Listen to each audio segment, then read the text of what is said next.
اب ان کے کاغذات بھی مسترد کرنے کا پلان ہے۔ وہاں پہ جو ریٹرننگ افسر صاحب ہیں انہوں نے میڈیا کو نکال دیا ہے اور پولیس اہلکار اپنے کمرے کے باہر کھڑے کر دیے ہیں۔ بہانہ کیا بنایا جا رہا ہے؟ کہا جا رہا ہے کہ انہوں نے اس مہینے کا بجلی کا بل جمع نہیں کرایا اور اب ان کے والد نے وہ بھی جمع کروا دیا ہے۔ تو یہ پوری کی پوری پلاننگ کے ساتھ بغیرتیاں کی جا رہی ہیں۔ مسئلہ یہ ہے کہ اگر صنم جاوید الیکشن میں اتر آتی ہیں تو مریم نواز لاہور سے الیکشن کیسے جیتیں گی؟ یہ پورے کا پورا کھیل تماشا دوسرے مرحلے کے اندر جاری ہے جس میں کاغذات مسترد کیے جا رہے ہیں۔ گو کہ یہ جو کاغذات مسترد ہو رہے ہیں یہ عدالتوں کے اندر، ہائی کورٹس کے اندر چیلنج ہوں گے۔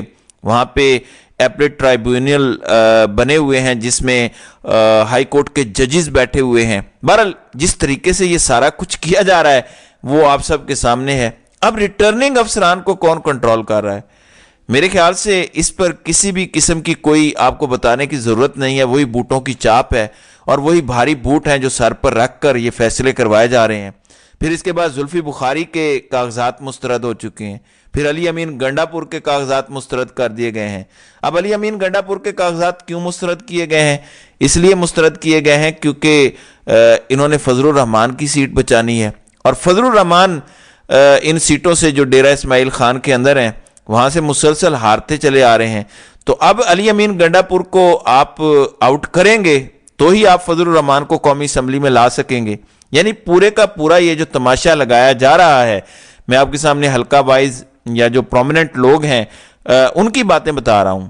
اب یہ سارے کے سارے لوگ عدالتوں میں جائیں گے، شاید عدالتوں میں کچھ ریلیف بھی مل جائے، لیکن میں آپ کو صرف اتنی بات بتانا چاہتا ہوں کہ آج لاہور کے اندر سلمان اکرم راجہ کے ساتھ شیخ امتیاز جو لاہور کے صدر بھی ہیں پاکستان تحریک انصاف کے، ان کے کاغذات کی اسکروٹنی کے لیے تجویز کنندہ اور تائید کنندہ آئے۔ پولیس کی موجودگی میں سول کپڑوں میں نامعلوم افراد ان کے اس بندے کو اٹھا کر لے گئے۔ اب مجھے یہ بتائیے یہ ہے کیا ہم اس کو الیکشن کہہ سکتے ہیں؟ ہم اس کو فراڈ کہہ سکتے ہیں؟ ہم اس کو الیکشن کے نام پر کوئی دھوکہ تو کہہ سکتے ہیں؟ ہم اس کو الیکشن کے نام پر قوم کی تضحیک تو کہہ سکتے ہیں، لیکن الیکشن نہیں کہہ سکتے۔ میری صرف اتنی گزارش ہے ان صاحبان اقتدار سے، ان طاقتوروں سے، ان فیصلہ سازوں سے کہ خدا کے واسطے آپ ایک نوٹیفیکیشن جاری کریں۔ آپ نے جس کو اقتدار سونپنا ہے سونپ دیں، آپ دے دیں۔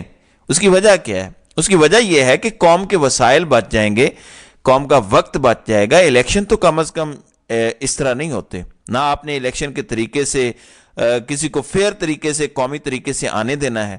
اب اسے ہوگا کیا؟ اسے ہوگا یہ کہ ہم پوری دنیا کو یہ بھی نہیں کہہ سکیں گے کہ ہم الیکشن کی اتنی بڑی مشق کریں گے۔ پھر ہر گزرتے دن کے ساتھ یہ جو لوگوں کی بد اعتمادی ہے، یہ جو سسٹم کا اس طرح سے بے نقاب ہو جانا ہے، کم از کم یہ بھرم تو قائم رہے گا۔ ہمیں یہ لگے گا کہ نہیں، یہ چیزیں اس طرح نہیں ہو سکتی، تو ہمارے لیے تھوڑی سی آسانی رہے گی۔ آپ الیکشن کے بغیر نومینیشن کر دیں۔ اب ناظرین اکرام آتے ہیں نواز شریف کا جو منہ لٹکنے والی بات ہے۔ 21 اکتوبر کے بعد آج پہلی بار مسلم لیگ نون لاہور سے نکل کر جلسہ کرنے جا رہی ہے، اور وہ جلسہ کر رہے ہیں شیخو پورہ کے علاقے فاروق آباد کے اندر۔ اس جلسے کے اندر نواز شریف نہیں جا رہے، کیوں؟